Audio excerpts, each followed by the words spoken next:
Good evening to all of you. दोस्तों, job में, अपने बिजनेस में या एंटरप्रेन्योर में आज के वक्त में काफ़ी समय से एक चीज़ बहुत प्रोमिनेंट है और वो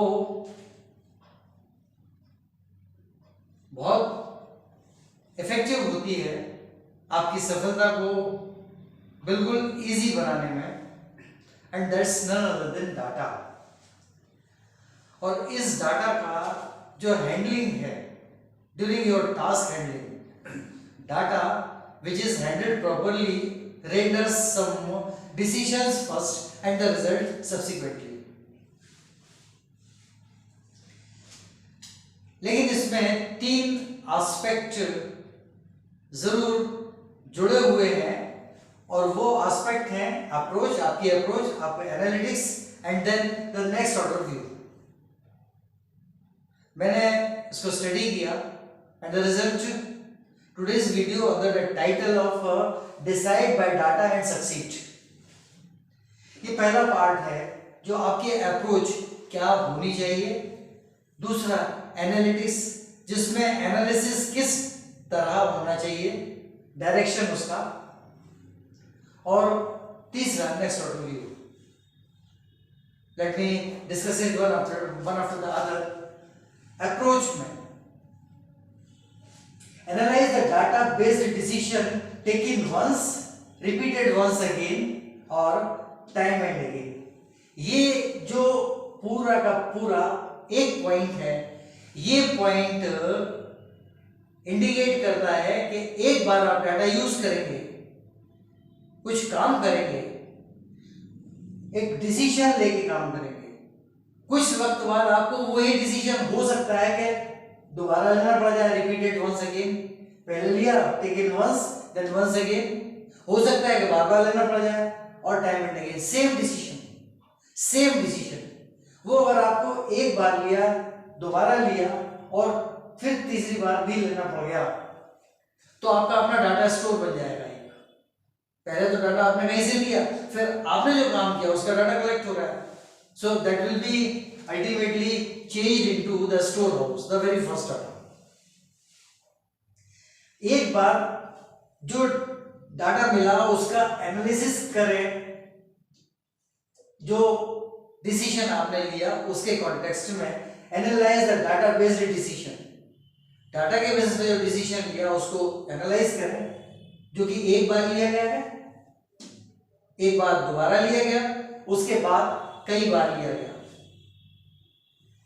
Second one, rely on the data regenerated as above and from other valid sources।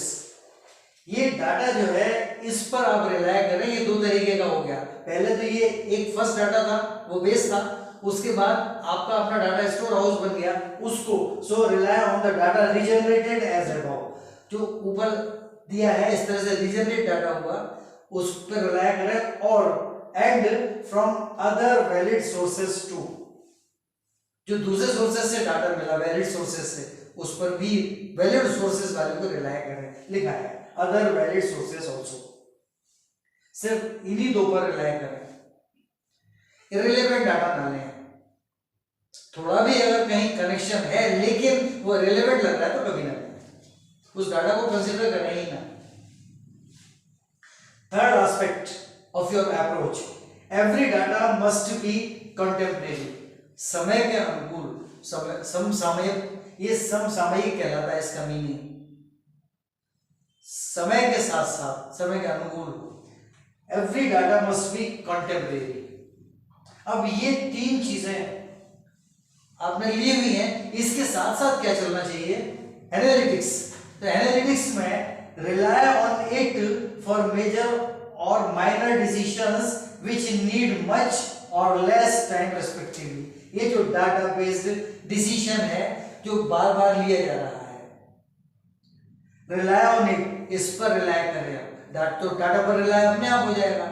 जब आप उन्हीं डाटा बेस्ड डिसीजन पर रिलाय कर रहे हैं तो डाटा रिलीवेबल, वो डाटा का रिलायंस आपकी लाइन में हो गया, डाटा बिलीवेबल हो गए। So rely on it for major और minor decisions which need much और लेस टाइम रिस्पेक्टिवली। ये आइडेंटिकल कलर से उनको अंडरलाइन किया है। मेजर डिसीजंस ज्यादा टाइम लेते हैं, माइनर डिसीजंस वो शॉर्ट नोटिस वाले होते हैं, कम टाइम लेते हैं, उनको ग्रीन से अंडरलाइन किया हुआ है। Rely on it for major or minor decisions which need much or less time respectively.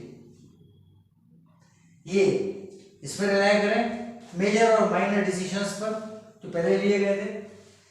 Second one, results of data analytics are much accurate. ये मान के चलिए कि डाटा एनालिटिक्स के जो रिजल्ट है वो सबसे ज्यादा एक्यूरेट होते हैं, करेक्ट होते हैं। और तीसरी जो मेन इंपॉर्टेंट बात है वो ये, never rely on human intuition.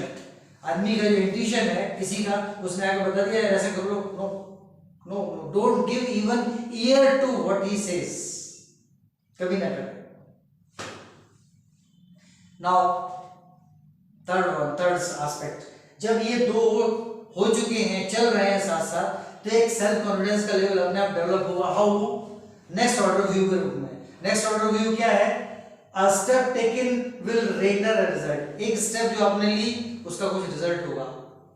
Think, उसमें सोचें क्या ये, ओके, देन व्हाट नेक्स्ट? अगर अभी ये है तो आगे क्या होगा? कुछ भी, आगे जो होगा वो देखा जाएगा। उसके आगे क्या? Then after what? उसके बाद क्या? ये जब इस तरह से आप सोचना शुरू करेंगे, आज ये कर रहे हैं, इसका रिजल्ट ये होगा, ओके, इसका रिजल्ट ये होगा, तो फिर उससे क्या होगा, फिर उससे क्या होगा, फिर उससे क्या होगा, अल्टीमेटली क्या होगा? At last you will find nothing as problem. आपको कोई चीज प्रॉब्लम नहीं दिखाई देगी, प्रॉब्लम होगी नहीं जिंदगी में। इसको कहते हैं थोड़ी सी बेफिक्री, या इसको कहते हैं, इसी को कहते हैं कंफर्ट जोन या कंफर्ट बबल। एक मिनिमम कंफर्ट जोन जरूरी है काम करने के लिए। आइडियोलॉजी ये कहती है कि you ought to get totally out of your comfort bubble। ऐसा नहीं है, कुछ कंफर्ट तो रखना पड़ता है। where there is no comfort there can be no accurate work। थोड़ा कंफर्ट तो चाहिए। एक मैकेनिक काम करता है, काम करना शुरू करता है, एक मशीन में ठीक कर रहा होता है, कुछ स्पेयर्स, कुछ स्क्रू ड्राइवर्स वगैरह वो पहले अपने पास रखता है, वो कंफर्ट जोन है उसका। ऐसे ही आपने भी अपने कुछ टूल रखे हुए हैं, कुछ थिंकिंग रखी हुई है, कंफर्टेबल है, there is no harm in it। So जब ये सब हो जाता है, at last you will find nothing as problem जैसी कोई चीज आप नहीं पाएंगे। Now at last what you ought to do is to now decide freely your to do's। अब आप अपने टू डूज डिसाइड कर लीजिए। क्यों? क्योंकि आपका ग्राफ धीरे धीरे बढ़ रहा है। ये 1 और 2, ये जो यहाँ पहले से आए थे जिसकी वजह से आप वहां पहुंचे हैं, ये अब 2 सेकेंड, ये अप्रोच एनालिटिक्स की तरफ ले गई। ये दोनों ने मिलकर आपको थोड़ा सा आगे बढ़ा दिया है। अब आप इस तरफ आ गए, जहां आप इस तरफ पहुंचे, फिर ये 1 2 3, think what, then what next, then after what, think what next, then after what. So ये 3 स्टेज निकल गए। अब तो आपको आगे ही बढ़ते जाना है, ये ग्राफ बता रहा है। बस आज इतना ही बताना था। पसंद आए तो सब्सक्राइब करें, लाइक करें, शेयर करें, कमेंट जरूर करें। आज इतना ही। More in the next video. Good night.